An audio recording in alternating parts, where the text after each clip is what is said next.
এইবার তোমার উচিত শিক্ষা হয়েছে তো? কতবার করে বলি গুরু মাল খেয়ে গাড়ি চালিও না। এবার থাকো 2 মাস বিছানায় পড়ে। আরে আগে কথার খবর বলবে রে, বলিস নি তো। যা যা, তুই বাড়ি যা, আমাকে একটু একা থাকতে দে। ঠিক আছে, সাবধানে থেকো, আমি বাড়ি গেলাম। আপনার অ্যাক্সিডেন্ট কি করে হলো? কি ব্যাপার, তুমি এখনো যাওনি?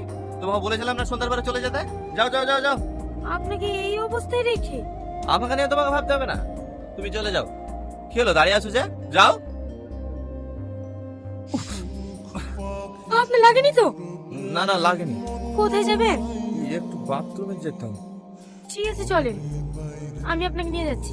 না না থাক, তুমি চলে যাও, আমি একা যেতে পারবো। আরে আপনি পারবেন না, চলেন।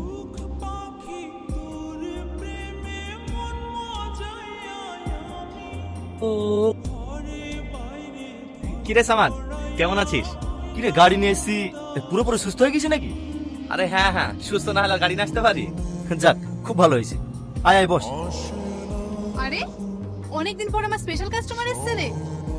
ওই, ওকে একটা ব্ল্যাক লেভেলের বোতল দে। না না মাসি, লাগবে না, মাল খাওয়া ছেড়ে দিছি। মাল খাওয়া না ছেড়েছিস? আইটেম তো আর ছাড়িস নি? নতুন একটা আইটেম এসেছে, যা গিয়ে দেখে আয়। না না মাসি, ওসব ছেড়ে দিয়েছি। তোরা সাধু হয়ে গেলে আমার ব্যবসা কি করে চলবে রে? তোমার ব্যবসায় তালা ঝুলিয়ে দাও, যদি না থাকে বলো, গাড়ি থেকে এনে দিচ্ছি। এই ভাই, তুই সত্যি সব কাজ ছেড়ে দিয়েছিস? হ্যাঁ, কেন বিশ্বাস হয়েছে না? না না, বিশ্বাস হবে না। কেন হঠাৎ এত পরিবর্তনের কারণ?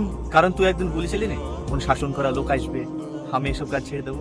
ঠিক তেমন আমার জীবনেও একজন এসছে, তার জন্য আমি সবকিছু ছেড়ে দিয়েছি।